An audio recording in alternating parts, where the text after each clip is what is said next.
नमस्कार, मैं हूं आशीष चित्रांशी और आप देख रहे हैं the news launcher mid day मुद्दा विद अशोक वानखेड़े। और दिल्ली में जो हो रहा है वो आंख खोलकर और कान खोलकर सबको देख और सुन लेना चाहिए। अमित शाह की परमिशन से दिल्ली में खड़े होकर के कुछ अराजक लोग, उनको अराजक मैं कहूंगा, वो सुप्रीम कोर्ट को चुनौती दे रहे हैं। शाह की परमिशन से दिल्ली में खड़े होकर सुप्रीम कोर्ट को जो है चैलेंज। और ये चैलेंज ऐसा है जो इस देश को स्वाहा करने की तैयारी पर मुहर लगाता है, इस देश को स्वाहा करने की। मैं अमित शाह का के परमिशन से क्यों कह रहा हूं? क्योंकि अभी महाराष्ट्र में मोदी ने भाषण में कहा था कि अब तो विदेशों में बैठे जो देश के दुश्मन हैं वो भी अपने आप को सेफ नहीं महसूस करते। तो विदेशों में बैठे अगर दुश्मन सेफ नहीं महसूस कर रहे हैं, इतना इकबाल है मोदी और शाह का, तो देश में बैठे अगर देश के दुश्मन, और देश जलाने की जो बात करें वो सब देश के दुश्मन है। अगर दिल्ली में खड़े होकर चैलेंज कर रहे हैं तो शाह की ही परमिशन से, और अगर औपचारिक रूप से भी हम देखें तो दिल्ली में दिल्ली पुलिस की परमिशन के बगैर ऐसा अराजक जलसा हो ही नहीं सकता है। भाव को जोड़िए तब इस कहानी को आगे बढ़ाते हैं और हम आपको ऑडियो और वीडियो दोनों दिखाएंगे, सुनवाएंगे। स्वागत है भाव आपका।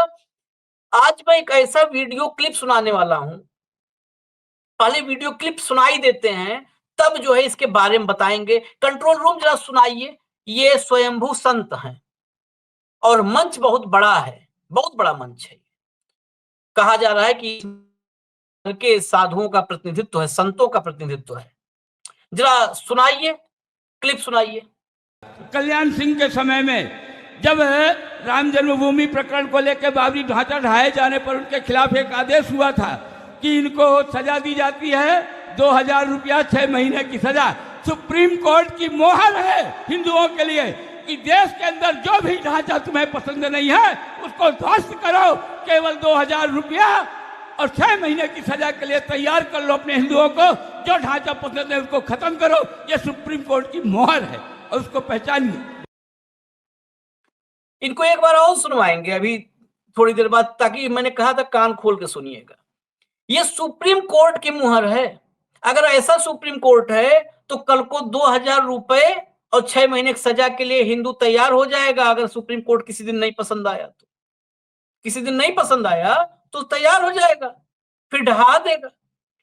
इस देश में कोई ढांचा नहीं पसंद आए, सिर्फ हिंदू इसके लिए तैयार हो जाए, 6 महीना जेल रहेंगे, 2000 रुपए फाइन देना होगा और ढहा दो। ये मंच बता दूं, ये देवकी नंदन ठाकुर नाम है एक, ये कथावाचक हुआ करता था, अभी भी कथावाचक ही है। ये कथावाचक, बहुत सारे कथावाचक हैं आजकल, कहते हैं वो गोबर में से आप धुल करके अगर गेहूं निकाल लो कि गाय गेहूं खाई है, अगर हजम नहीं हुआ है गोबर धुलो और वो गेहूं निकाल करके और उस गेहूं से अगर पिसे आटे की रोटी खा लो तो जो महिला गर्भवती नहीं हो पा रही है वो गर्भवती हो जाएगी, बच्चा हो जाएगा। अनिरुद्धाचार्य करके, क्या आप कहें इस देश को कहां जा रहा है? दुनिया साइंटिफिक टेम्परामेंट से कहां कहां जा रही है। यहाँ गोबर में से निकाल रहे हैं गेहूं। तो ये देवकी नंदन ठाकुर भी कथावाचक है।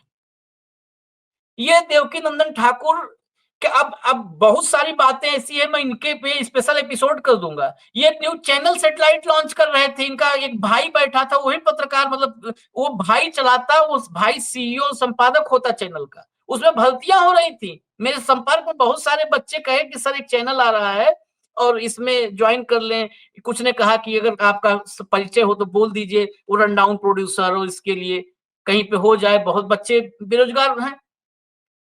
तो चैनल भी ला रहे थे। इनकी आकांक्षाएं, जो चैनल लाने लगता है, जो बाबा, जो नेता, जो बिल्डर, जो व्यवसायी न्यूज चैनल वगैरह लॉन्च करने लगता है, उससे समझ जाइए कि उसकी महत्वाकांक्षाएं अब पार हो रही हैं। चांद के पार चलो, चलो दीदार चलो, तो दिलदार को ले चांद के पार जाने की तैयारी में है। तो ये हुजूर अब ये सनातन बोर्ड की मांग कर रहे हैं। सनातन बोर्ड आएगा, वक्फ बोर्ड खत्म होगा, इस देश में सनातन बोर्ड आएगा, उसी के बगैर विकास बचा है, सनातन का विकास नहीं हो पा रहा है। दिल्ली में इन्होंने धर्म संसद का आयोजन किया। उस धर्म संसद में वो जो है एक टी राजा सिंह, युवा दिलों का सम्राट, टाइगर, उसको अलग अलग शेर और शेर टी राजा सिंह क्या क्या लिख करके सब वो थे, तमाम देश भर के साधु संत के रूप में जो घूम रहे हैं उनको बुलाया गया था। उसी में ये भी एक संत थे जो अभी जिनके मुखार बिंदु से आपने आशीर्वचन सुने हैं। ये कह रहे हैं, आपने सुन लिया कि सब ढहा दो जो बचे, सनातन बोर्ड की मांग करते करते। ये दिल्ली में हो रहा है, ये आयोजन बहुत बड़ा है। इस आयोजन के बारे में और बता दूं मैं, इस आयोजन की कवरेज और इसके लिए माहौल बनाने के लिए पिछले 5-6 दिन से, कल मैंने सर्च किया, पिछले 5-6 दिन से लगे हुए हैं जो ये नाम के साथ बता दूं, ये रिपब्लिक और नव भारत का एक चैनल आया है, क्या नव भारत करके कुछ है हिंदी, हाँ उसका सैटेलाइट चैनल बहुत बड़ा आया है। वो सैटेलाइट चैनल जो है उसका, नव भारत का, रिपब्लिक का, ये सारे लगे हुए थे खूब जोर से। और मैं इनके थंबनेल्स वगैरह भी दिखा दूंगा। ये लिख रहे हैं बकायदे 4 दिन से, ये तो धर्म संसद कल थी, कि थर थर हिले कट्टरपंथी। जब धर्म संसद में ऐसा हुआ ऐलान कि कट्टरपंथी थर थर हिले, वो कौन है कट्टरपंथी जो थरथर हिले? इससे बड़ा कट्टरपंथी कौन हो सकता है जो मंच पे बोल रहा है थरथर हिले? तो इसका माहौल बनाया जा रहा था, बहुत हाई प्रोफाइल ये प्रोग्राम हुआ, दिल्ली पुलिस के ही परमिशन से हुआ होगा। तो अब इस देश में सुप्रीम कोर्ट पे ताला क्या नहीं लग जाना चाहिए भाऊ? अगर संजीव खन्ना का आत्मसम्मान है तो या तो इन सबको जेल के में भेज देना चाहिए, और नहीं तो खुद ही अपने खर्चे ताला चाबी मंगवाना चाहिए और ताला चाबी बंद करके शटर डाउन करके घर जाना चाहिए। बिल्कुल चित्रांश, मैं इस बात को मैं मानता हूँ। एक तो दो बातें हैं, धर्म संसद जितनी भी हुई है ये पिछले विगत 2-4 साल से, हर धर्म संसद इतनी कंट्रोवर्सी में हुई है कि उसके बाद कोर्ट ने संज्ञान लिया, सुप्रीम कोर्ट ने, उसके बाद लताड़ा राज्य सरकारों को लताड़ा, राज्य सरकारों को लोगों को अरेस्ट करना पड़ा, जमानत देनी पड़ी, ये कई बातें हुई है। लेकिन हमको लगा कि उसके बाद कहीं ना कहीं नकेल डल जाएगी। ये जब बड़बोले जो कथावादी वाचाल जो लोग हैं, ये कहीं ना कहीं ये कंट्रोल में रहेंगे। लेकिन होता क्या है, इनको भी छपास और दिखास का रोग लगा है, और इनको पता है कि सरकारी चैनल जो है ऐसी बातें बड़ा चढ़ा के प्रसारित करेंगे और ये हीरो बनेंगे।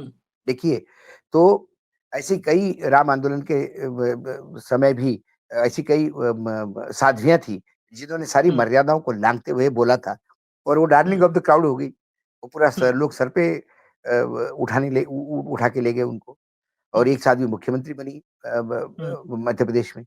तो ये कुल मिला के कहीं ना कहीं एक सस्ती लोकप्रियता हासिल करने का तरीका है। लेकिन मैं ये मात्र उस जिसने ये कहा स्वामी ने, मैं उसको भी नहीं दोषी मानता। ये एक बड़े षड्यंत्र का एक पार्ट है, एक टूलकिट है आशीष। टूलकिट इसलिए है कि महाराष्ट्र, झारखंड और उत्तर प्रदेश के बाई इलेक्शंस ये बहुत मायने रखते हैं। इन उपचुनाव में बहुत सारे लोगों के स्टेक लगे हैं, और उससे में जो माहौल लगातार कटेंगे तो बटेंगे का जो एंडोर्समेंट किया संघ ने, उसके बाद कटेंगे तो बटेंगे महाराष्ट्र में फेल हुआ, सभी दूर, क्योंकि इनके पास हिंदू मुसलमान करने के लिए सवाल नहीं है। अब होता क्या है, आप इसका टाइमिंग देखिए धर्म संसद का। ये धर्म संसद चुनाव के नतीजों के बाद 20 तारीख के बाद भी हो सकती थी, वोटिंग के बाद, लेकिन आइन आखिरी वीक में ये इतना प्रचारित करो, इतना वायरल करो, और यही वक्तव्य जो आपने दिया कि अब हम एक हो जाएंगे, अब ये इसका कहीं ना कहीं 1% लोगों पे भी इम्पैक्ट पड़ गया, 1% गेन हो गया, उससे ही कई जगह स्विंग हो गई। ये एक टूलकिट है चुनाव का, एक ये है, ये उस टूलकिट के हिस्से है। ये मूर्ख नहीं जानते कि इन्होंने जो आज कहा है ये सर्वोच्च न्यायालय की अवमानना है। इन्होंने सर्वोच्च न्यायालय को सीधा कटघरे में खड़ा करते हुए कहा कि सर्वोच्च न्यायालय ने कहा कोई भी ढांचा गिराओ 6 महीने की जेल और 2,000 रुपए दे दो। मतलब यदि सर्वोच्च न्यायालय ने किसी को 3 साल की सजा दी, किसी व्यभिचारी को, कि जिसने किसी लड़की की इज्जत लूटी, तो ये लोग कहेंगे कि अरे कुछ नहीं, किसी भी लड़की की इज्जत लूट लो, बस 3 साल जेल में रहना है, इज्जत लूटते जाओ, 3 साल ही तो रहना है, सर्वोच्च न्यायालय ने कहा। ये ऐसा उल्टा बताने वाले ये लोग, ये वही कुपड़ है जिनके वजह से मैं आपको थोड़ा सा पीछे ले जाता हूं कि एक बहुत बड़ा हत्याकांड हुआ जब मैं स्कूल में पढ़ता था, जोशी अभ्यंकर हत्याकांड। और जोशी अभ्यंकर हत्याकांड जो है, पूरा पुणे थर्रा गया था। हर दूसरे दिन पूरा परिवार मर जाता था। पहला परिवार ही जोशी था और आखिरी परिवार अभ्यंकर था, तो जोशी अभ्यंकर हत्याकांड के नाम से फेमस था। कॉलेज के लड़के यूं ही घर में घुस जाते थे और उस परिवार के बच्चे सहित सबको मार डालते थे। पीछे कोई रहता ही नहीं था। एक जगह गलती से कोई मेड बाथरूम में भाग गई। उसने विश्लेषण बताया और फिर उनको पकड़ा गया। आश्चर्य की बात, जो मर्डरर थे ये कॉलेज के यंग लड़के थे। सबसे पहले उन्होंने मर्डर अपने ही दोस्त का किया था और उसके बाद उनकी हिम्मत खुलती गई। उसके बाद तो जब मर्डर करते थे और जब पुलिस इन्वेस्टिगेशन करती थी, लोग इकट्ठा हो जाते थे, उनके बीच में जाके सुनते थे लोग क्या कह रहे हैं और पार्टिसिपेट करते थे। अरे बाप रे, देखो ये भी परिवार गया। फिर उनको जब सजा हुई, फांसी की सजा हुई, तो उनके माँ बाप रोने लगे बच्चों के और वो निर्विकार भाव से। तो जज ने कहा कि आपने जरा भी, आपको ग्लानि नहीं हो रही, आपने कितने परिवार मारे और आपको फांसी हो रही है, आपको कोई दुख नहीं है? उन्हें कहा नहीं, हम तो भगवान गीता को मानते हैं, भगवान श्री कृष्ण गीता को मानते हैं। जो लोग हमारे हाथ से मरे थे उनकी मौत निश्चित थी, हम तो निमित्त थे और हमारी भी मौत निश्चित है। आप निमित्त हो जो हमको फांसी दे रहे हो। गीता को ऐसा परिभाषित करने वाला एक समाज यदि आपको बनाना है तो ऐसी धर्म संसदों का फिर आयोजन जारी रहना चाहिए, जो भगवान श्री कृष्ण के मुख से निकले हुए गीता को भी कुपड़ तरीके से पढ़कर उसे अपने कुकर्मों को जस्टिफाई करवाते हैं। ये जो इंसान है, ये क्यों नहीं जाता 2 साल अंदर? ये क्यों नहीं 6 महीने अंदर जाता? ये वही है कि जैसे मुस्लिम समाज में कुछ लोग बोलते हैं कि भाई 56 सब हुरे होगी, हम तुम्हारे वहां स्वर्ग में जाओगे तो वर्जिन हुरे मिलेगी तुमको और ये मिलेगी वो मिलेगी। तुम क्यों नहीं जाते भैया हुरों के पास?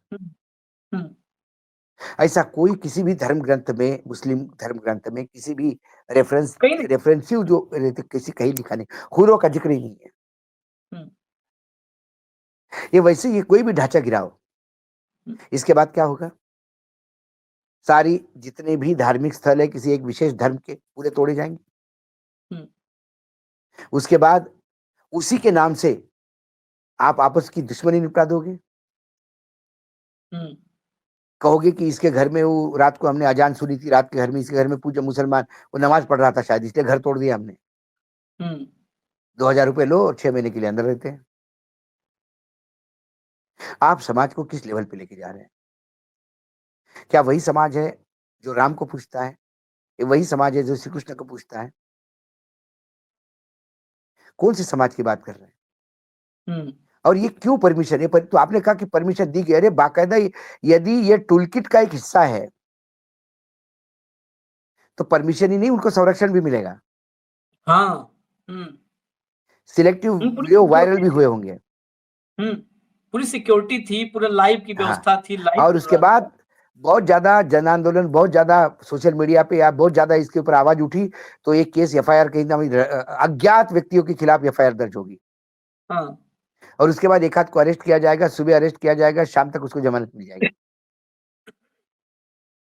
और दूसरी तरफ श्याम मानव जैसा व्यक्ति जो अंधश्रद्धा निर्मूलन के लिए अपनी जान की बाजी लगा के लड़ रहा है पिछले कई सालों से, वो संविधान के बारे में बोलने के लिए परमिशन मांगता है, तो महाराष्ट्र पुलिस उसको परमिशन नहीं देती। नागपुर में रैली नहीं, उसकी सभा नहीं होने दी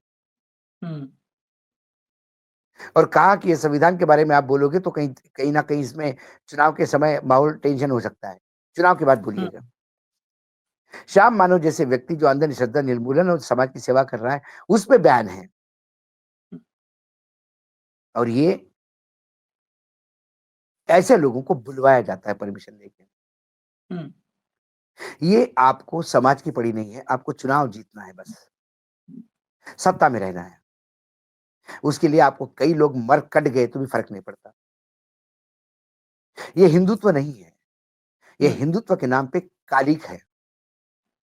ये उस भगवान को, ये उस भगवे को बर्बाद करना चाहते हैं। आज महात्मा गांधी होते तो ये महात्मा गांधी पे बैन लगवाते, और नथुराम गोडसे की जय जयकार करवाते। हम्म, ये वो कुपड़ लोग हैं जिन्हें अपना सनातन धर्म भी पता नहीं। हम्म, ऐसा ही हरियाणा के मुख्यमंत्री ने भी कहा था, हम्म, इन आंदोलनकारी को ठीक करने के लिए इन पे लठ मारो, हाँ, जेल जाओगे तो हाँ, नेता, बड़े नेता बन के आओगे। बड़े नेता खट्टर ने। तो खट्टर अपने परिवार के लोगों को क्यों नहीं भेजता जेल? हम्म,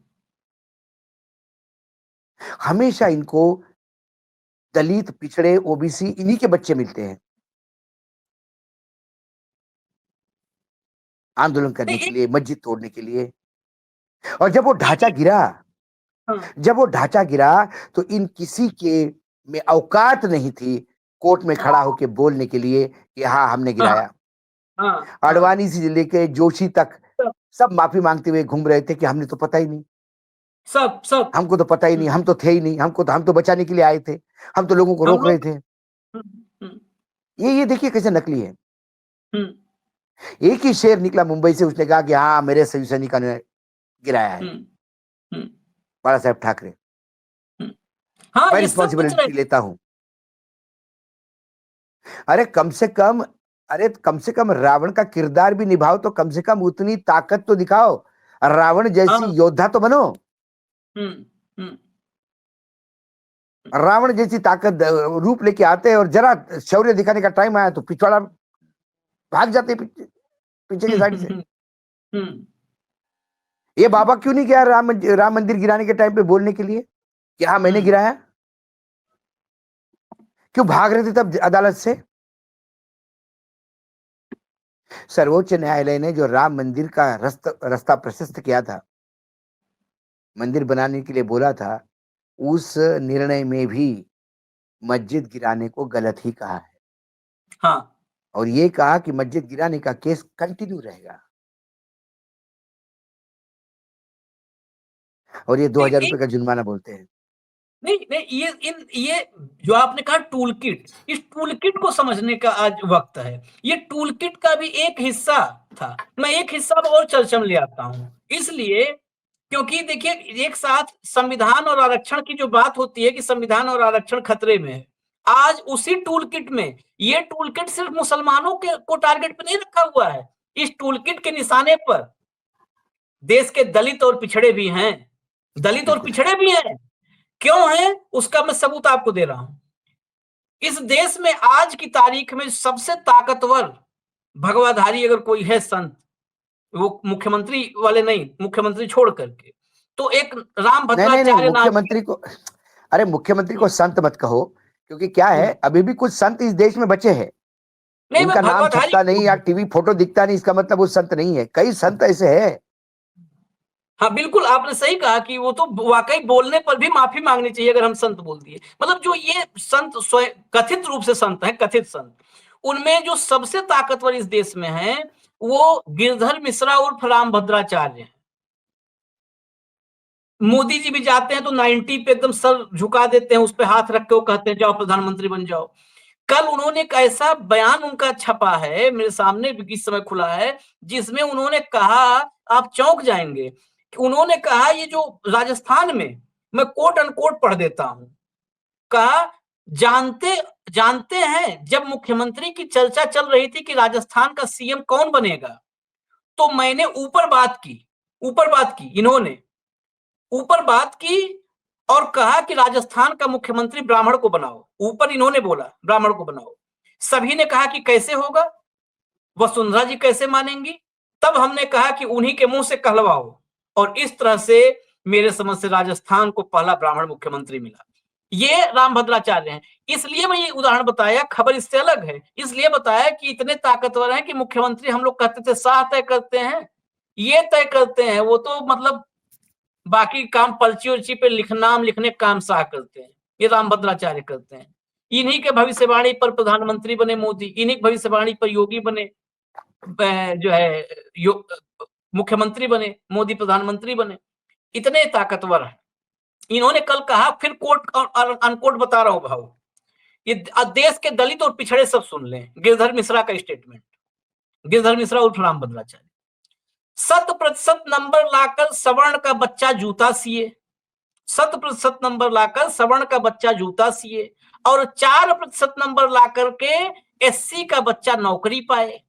इसको समाप्त करना ही होगा, और ये होगा। झारखंड महाराष्ट्र वाले जान लो, आरक्षण खत्म होगा, क्योंकि राम भद्राचार्य जो कहते हैं वो होता है। मुख्यमंत्री हाँ। लेके इसीलिए उस उदाहरण बताए थे, होगा। भाई राम भद्राचार्य कहते हैं प्रधानमंत्री बन जा, प्रधानमंत्री बन जाते हैं। वो कहते हैं इस ब्राह्मण को मुख्यमंत्री बनाओ, बन जाता है। इसका नाम वसुंधरा जी से रखवा दो, वो भी हो जाता है। यदि इन्होंने ये कह दिया कि अब दलित का बच्चा ही जूता सिएगा और ब्राह्मण का बच्चा नौकरी पाएगा, ये भी होगा। इसके लिए मनुस्मृति लागू करनी होगी, और मनुस्मृति लागू करने के लिए राज्यों में सरकारें चाहिए। इसीलिए झारखंड की भी सरकार चाहिए, महाराष्ट्र की भी सरकार चाहिए। राहुल गांधी जो कहते हैं कि आरक्षण खत्म करेंगे ये लोग, इसके मायने ये है, ये अब सही मायने में सही चीज जगह से चीज बाहर आई है। हाँ, प्रधानमंत्री और अमित शाह जी, नड्डा, जेपी नड्डा पार्टी के अध्यक्ष, या देवेंद्र फडणवीस क्या ये कहेंगे कि ये जो सज्जन जो बोल रहे थे ये भद्राचार्य, ये झूठ है, मक्कार है, नाकारा है, और हम इनको देशद्रोही मानते हैं? तो कम से कम इतना विश्वास हो जाएगा कि नहीं भाई, ये जो है भगवा यही झूठ बोल रहा था। लेकिन इस भगवे के झूठ पे यदि सब मौन है, और मौन स्वीकृति मानी जाती है, यदि इस भगवे पे मौन है और वो मौन स्वीकृति है, तो फिर सही कहा उसने, नौकरी सवर्ण ही पाएंगे, जूता ओबीसी और दलित ही सिएंगे। ये अब तय हो गया। ये टूल किट बड़ा खतरनाक लग रहा है भाऊ, क्योंकि नहीं, ये पूरे पूरा बहुत बड़ा प्लान है ये। हाँ, बाबा साहेब आम्बेडकर के अध्यक्षता में बना हुआ संविधान समुद्र में विसर्जित करने का ये बहुत दिनों का संघ का प्लान, और उसका ये ब्लूप्रिंट है, उसके कलपुर्जे है, जो बड़ा टूल किट है, उसके ये सब छोटे छोटे पुर्जे हैं, जो दिल्ली में धर्म सांसद में ये बोलते हैं, जो ऐसे स्टेटमेंट देकर लोगों को उस्काते हैं। क्या सरकार चाहे तो इनको रातों रात मुंह बंद नहीं कर सकती? उनमें से एक को भी जरा जेल में बुरी तरह से ठूस दिया तो उसके बाद बाकी सब की औकात ठिकाने पे आ जाएगी।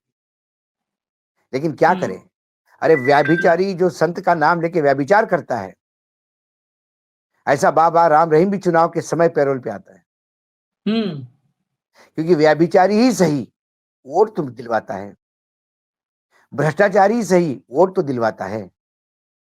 वोट चाहिए, वोट का कोई रंग नहीं होता, वोट व्याभिचारी और सदाचारी या दुराचारी नहीं होता, वोट होता है। बस हमें सत्ता चाहिए। सत्ता इसलिए चाहिए कि हमें मनुस्मृति लानी है, और ये चीज जो है जब तक जनता समझ नहीं पाएगी तब तक ये टूल किट ऑपरेट करती रहेगी। इसके पीछे तथाकथित दलित नेतृत्व संभालने वाले या विपक्ष के नेता भी इनके खिलाफ एक शब्द बोलने को तैयार नहीं है। ये दुर्भाग्य है। उनको लगता है कि स्वामी के खिलाफ कुछ बोले तो कुछ हिंदू वोट कट जाएंगे। हाँ, आप मतदान के चक्कर में या मतों का जुगाड़ के चक्कर में देश जला रहे, देश तोड़ रहे हैं, विघटित कर रहे हैं। आप वहीं बाबा आदम के समय में देश को लेकर जा रहे हैं स्टोन एज में। लेकिन जनता ये सुनेगी नहीं आशीष, अंत ना करे, जनता का अंत ना देखे। यदि इस देश का दलित ओबीसी सारा उठ के खड़ा हो गया तो ऐसे आचार्यों को भागता हुआ जमीन नहीं मिलेगी भागने के लिए। हाँ। मैं धमका नहीं रहा हूं, मैं धमका नहीं रहा हूं, मैं क्रोध की जलती हुई ज्वालामुखी देख के आया हूं गांव गांव में। दलित, पिछड़े, ओबीसी की मैं पीड़ाएं सुन के आया हूं, और ऐसे जो वक्तव्य है वो चिंगारी बन के काम करते हैं आग लगाने का, और बड़ा विस्फोट होता है। क्या मोदी जी ने यह तय कर लिया है कि या मैं प्राइम मिनिस्टर नहीं बनूंगा तो देश को रहने नहीं दूंगा? हाँ, देश ही खत्म कर जाऊंगा, या तो मैं रहूंगा या फिर मैं किसी को देश इस लायक नहीं रखूंगा कि आप कोई प्राइम मिनिस्टर बने। क्या इस मोड में देश चल रहा है?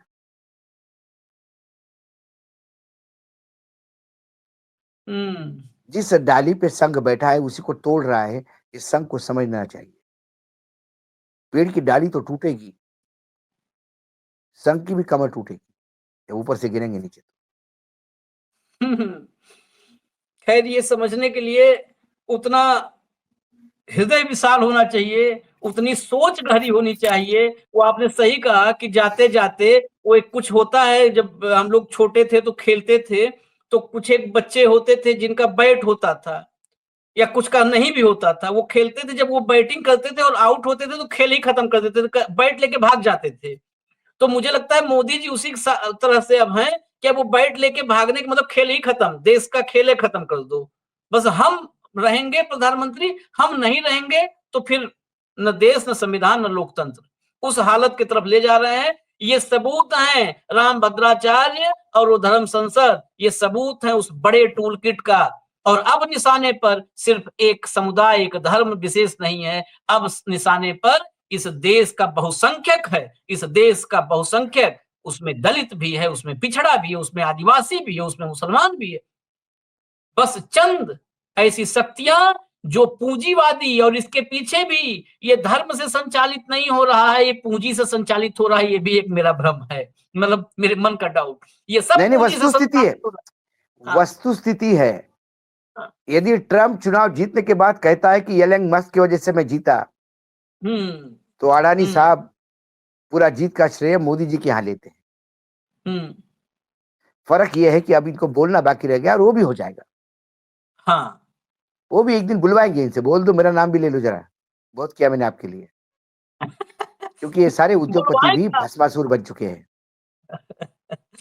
बुलवाने की बात मुझे तो है, लगता है कभी ऐसा ना हो कि चुनावी जीत के बाद बीजेपी का जो 7 स्टार दफ्तर है वहां पर मोदी के बगल में ही गाड़ी में खड़े होकर के आए ओपन जीप में। हाँ, अब तो सरकार बनाने और अब तो सरकार बनाने और गिराने में ही मीटिंग में बैठते हैं। हाँ, तो अब बातें जब खुली रही है तो कह देंगे खुल के आते हैं भाई, अब होटल से और आवास से बाहर निकलते हैं और जीप में आ जाते हैं, मोदी के बगल में आ जाते हैं। खैर, वो दिन ना देखना पड़े हमारे इस लोकतंत्र को, हमारे जो बाबा साहब और तमाम सेनानियों ने, तमाम बुद्धिजीवी ने जो हमको दिया है, हमको हक, हुकूक, अधिकार दिया है, वो सुरक्षित रहे, बस यही कामना है। लेकिन वो कामना तभी पूरी होगी जब ये जहरीले नफरतियों को रोका जाएगा, ये आरक्षण खत्म करने वालों के, ये आरक्षण खत्म करने की बात करेंगे और राहुल के खिलाफ शिकायत करेगी भाजपा राजीव कुमार के पास। अद्भुत है ये देश, अद्भुत है। चोर ही जाता है, चोरी के एफआईआर दर्ज करवाता है, और कोतवाल जो है चोर की एफआईआर पर घर के मालिक को पूछताछ के लिए बुला देता है, ये कोतवाल। तो ये गजब का एक ड्रामा, नौटंकी चल रही है। इस नौटंकी पर निगाह, इस नौटंकी रुकेगी अगर हम लोग, सभी लोग इस नौटंकी को देखने लगेंगे। ऐसी नौटंकी है ना कि बिना दर्शकों के खेली जा रही है। अगर इन नौटंकीबाजों को दिख गया कि दर्शक आ गए हैं, ये नौटंकी छोड़ के भाग जाएंगे, पक्का मान लीजिए। ये दर्शक के बगैर ही नौटंकी, ऐसी नौटंकियां खेली जाती हैं। दर्शक जैसे ही आते हैं ये सारे कलाकार भाग जाते हैं कि अब तो देख रहे हैं लोग। तो इसलिए बस देखना शुरू कर दीजिए आंख खोल करके, सारे कैरेक्टर फुर्र हो जाएंगे, गायब हो जाएंगे। इजाजत दीजिए, कल दोपहर फिर भाव के साथ आएंगे लेकर के, सवाल ऐसे ही होंगे, कार्यक्रम यही होगा, मिड डे मुद्दा विद अशोक वानखेड़े। धन्यवाद भाव, नमस्कार।